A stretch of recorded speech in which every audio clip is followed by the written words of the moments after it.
விஜய் ரீசெண்டா நடிச்ச மூவில எல்லாத்துலயுமே ஒரு சிம்பிளை யூஸ் பண்ணிருக்காரா? அந்த சிம்பிளாலதான் அவர் சிஎம்ஏ ஆயிருக்காரா?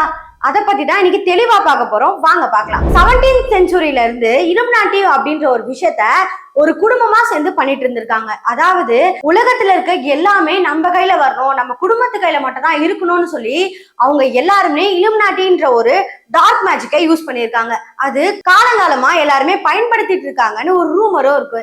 இதை யாரெல்லாம் யூஸ் பண்ணுவா அப்படின்னு பாத்தீங்கன்னா, பெரிய பெரிய ஆக்டர்ஸ், டைரக்டர்ஸ், இல்லைன்னா அரசியல்வாதிகள், இவங்க தான் முக்கியமா இந்த விஷயத்த யூஸ் பண்ணிட்டே இருக்காங்க. இலுமினாட்டி அப்படின்றது ஒரு பிரமிட் சிம்பிளை குறிக்குது. இந்த பிரமிட் சிம்பிளை யூஸ் பண்றவங்க எல்லாமே பிளாக் மேஜிக்க பண்ணிட்டு இருக்காங்க.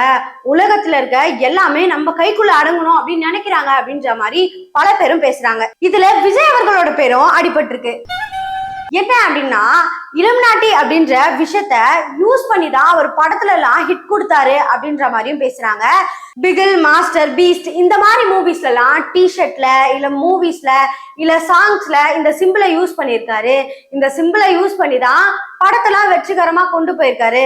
அது மட்டும் இல்லாம இப்ப அரசியலுக்கு வரதுக்கு காரணமே இந்த சிம்பிள் தான் அப்படின்ற மாதிரியும் சொல்றாங்க. இந்த இலுமினாட்டி அப்படின்ற விஷயத்த வச்சுதான் ஈவி மிஷினை சீட் பண்ணி விஜய் அவர்கள் சிஎம்மாவே ஆயிருக்காங்க அப்படின்ற மாதிரியும் நிறைய பேர் பேசிட்டு இருக்காங்க. விஜய் அவர்கள் இந்த மாதிரி இலுமினாட்டிய பயன்படுத்திட்டு இருந்தாரு அப்படின்னு பாத்தீங்கன்னா, இயற்கை பேரழிவு, சாத்தான்காக மனித உயிர்களை பலி கொடுக்கறது, இந்த மாதிரி எல்லாம் ஏற்படுறதுக்கு நிறைய வாய்ப்பு இருக்கு அப்படின்ற மாதிரியும் சொல்றாங்க.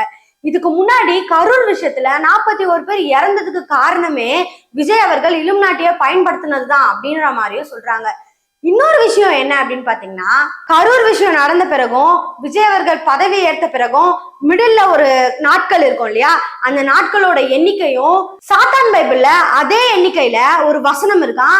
அந்த வசனத்துல என்ன சொல்லியிருக்காங்க அப்படின்னு பாத்தீங்கன்னா, இந்த நாட்டை ஆள்றதுக்கு அரசன் ஒருவன் வருவான், அந்த அரசனாலதான் இந்த மக்கள் எல்லாருமே செத்து மடிவாங்க அப்படின்ற மாதிரி சொல்லியிருக்காங்க. விஜய் அவர்கள் சிஎம் ஆன பிறகு டெய்லியுமே தலைமைச் செயலகத்துக்கு போயிட்டு இருக்காரு. அவர் வீட்டுல இருந்து தலைமைச் செயலகத்துக்கு போறதுக்கு கொஞ்சம் டிஸ்டன்ஸா இருக்கு அப்படின்னு சொல்லிட்டு ஒரு மேன்ஷன்ல தங்கியிருக்காரு. அந்த மேன்ஷன் என்ன அப்படின்னு பாத்தீங்கன்னா, 200 வருஷத்துக்கு முன்னாடி இலுமினாட்டி அங்கதான் தங்கியிருந்தாங்க. அதே மேன்ஷன்ல தான் இவரும் தங்கியிருக்காரு. இதுல ஏதோ இருக்குப்பா அப்படின்ற மாதிரியும் சில பேர் பேசுறாங்க. இன்னும் சில பேர் என்ன சொல்றாங்கன்னு பாத்தீங்கன்னா, போலீஸ் ஹெட் குவார்ட்டர்ஸே ஒரு இலுமினாட்டியால கட்டப்பட்டதுதான், அததான் இப்போ போலீஸ் ஹெட் குவார்ட்டர்ஸா மாத்திருக்காங்க. இந்த தமிழ்நாட்டிலேயே இந்த மாதிரி நிறைய விஷயங்கள் இருக்கு, மர்மமா இன்னும் நடந்துட்டு தான் இருக்கு அப்படின்ற மாதிரி சொல்றாங்க.